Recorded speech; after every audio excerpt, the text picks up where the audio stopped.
Hey, I'm Eric Fisher, host of Beyond the To-Do List. This is another bonus episode, a Shortcast, something that I've been partnering with Blinkist on for over a year now. A Shortcast is a 10 to 15 minute version of a podcast where you get the core takeaways.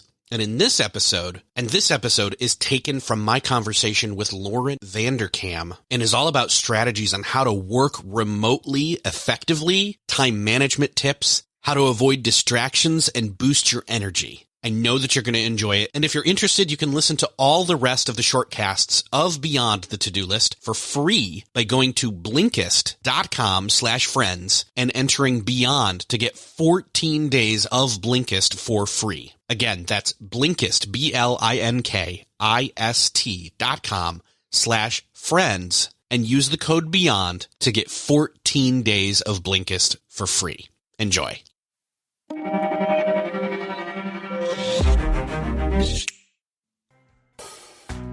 Working from home has many tangible benefits, like no more lengthy commutes and the chance to set your own schedule. However, without setting clear boundaries, remote working can also challenge your ability to be productive, healthy, and creative. In this shortcast, my guest and I will be honing in on a simple but important question. How do you make remote working work for you? Time management expert and author Laura Vanderkam has some hacks that can help you to thrive. In her book, The New Corner Office, she outlines her strategies to ensure your desk will serve as the launchpad to career success. We'll hear how it's important to get the rhythm right, to ensure you have an effective work routine, and to keep your energy and productivity high. We all get distracted in our home environment, so Laura explains the importance of the look up later list to manage those distractions. She'll also tell us about how to switch off and end the day properly so that we can clearly delineate between our home and work lives and flourish whilst working from a home environment. We started by talking about the importance of managing by task, not by time. Here's Laura Vanderkam. Yeah, because it's so much more efficient to manage by task instead of time. And I love time. I mean, this is what I spend my life studying, but it's really not the most important variable. I mean, we can all see that there are moments when you do something, achieve some huge breakthrough and it can take 2 minutes, that what were the other 8 hours? Who knows? But there's other stuff that obviously does take a certain amount of time. I'm not saying time is useless, but I think it's more when we do escape from these group time norms, it can be helpful to say, well, what does a good day look like? What would constitute an honest day's labor? And to decide this, with your team, decide it with your manager, decide it for yourself, set goals for any given week that would be challenging but doable. Break those down into daily task lists, what would be challenging but doable for any given day. And then the upside of doing this, aside from knowing that you've for sure gotten stuff done, so you feel very accomplished, is that you can also end the day. Because one of the biggest challenges for people who work from home is not knowing when the day is over. When you're in an office, like the day has to end at some point. You have to get in your car or get on the train or whatever and get out of there. When you are working at home, you don't have that automatic end to the day. And you can wind up feeling incredibly guilty if your laptop is sitting there and you're like, but I'm watching TV. I shouldn't be watching TV. My laptop is over there. You need something to tell you that the day is over. And knowing that you were supposed to get through, let's say, these 5 challenging tasks for the day, and you did, can then allow yourself to say, okay, I'm good. I have marched my miles for the day. I will march again tomorrow. One of the things that I like that you are also promoting in this is you plan on Fridays.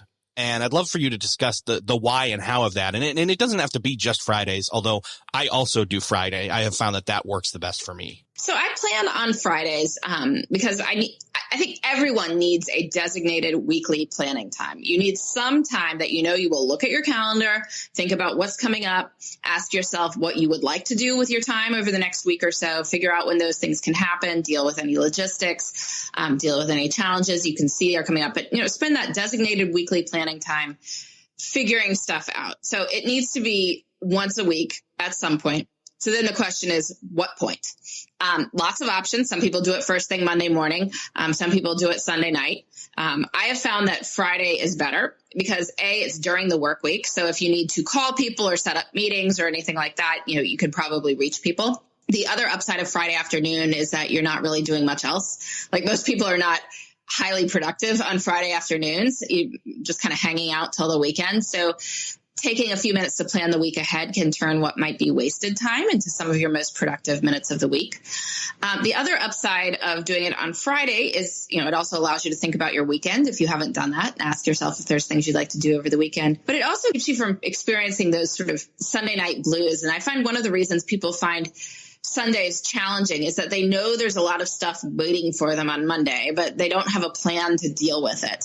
And so you can spend part of Sunday figuring it out. And then if you get to the office on Monday and make your plan then, well, you spend what could be really execution time on making decisions. And Monday morning has a rather high opportunity cost, whereas Friday afternoon does not. So choosing Friday afternoon to make your planning time has many upsides. You set your plan for the week. You can then relax and deal with it Monday morning. Basically getting the rhythms right. And I love that you call it that, literally getting the rhythms right, because I think out of all of the things that I've struggled with, when I've worked remotely from home now for 7 to 8 years now, it's always been that the rhythms get off kilter a bit based on seasons and people.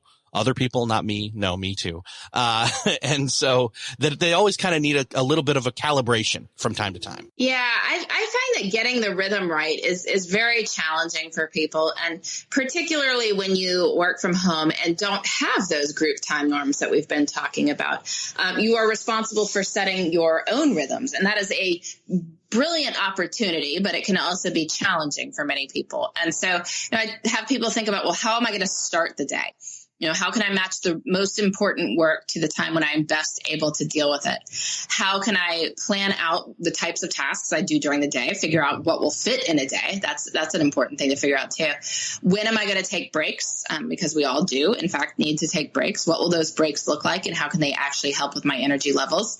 And then just as importantly, how do I end for the day? How do I know that the day is over? And I like to think of the medieval monks like chanting through the hours, that these chants through different times of day give the day structure and help people manage their energy through the day. Time isn't just this amorphous thing, which is what a lot of people have been feeling, that time feels indistinguishable. A day is not distinguishable from each other. Weekends indistinguishable from weekdays. And so you can put your own markers into time. And by doing that, you can manage your energy and get a lot more done. So figure out what the rhythm is that works for you. I mean, the monks weren't allowed to choose their own rhythms, but you can. And if you do, you will find yourself much better about how your day-to-day life goes.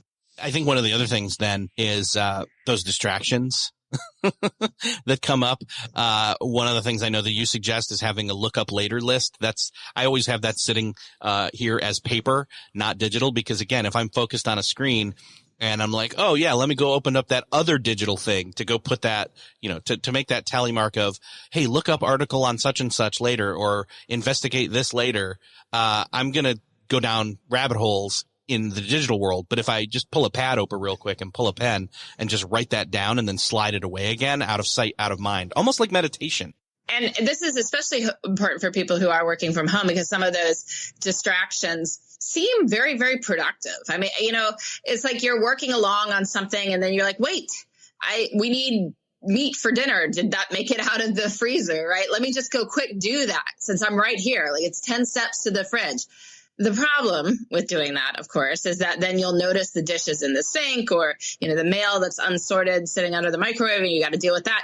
And you can wind up with these chunked up bits of time. And there's plenty of distractions in life that we can't do anything about. So it's best to avoid the ones that we can do something about, the ones that are more self-inflicted. So yeah, that's why I suggest the later list. And I'm glad to hear that you have one. It's been a real game changer for me too. What about ending well? I know that, we've talked about starting your day off right, when it comes to the remote work day. We've talked a little bit about Friday, but, specifically the whole week, opening and ending the workday as well. This is so important because, and we said, there needs to be some way to let your brain know that the workday is done and that you are allowed to relax. You are allowed to focus on other aspects of your life, even if your workspace is visible from wherever you happen to be. And this is, especially important now, as lots of people have, for instance, a workspace in their bedrooms or, by their kitchen table or some other place that you're going to see. Like, it's not shut off. You're going to see it.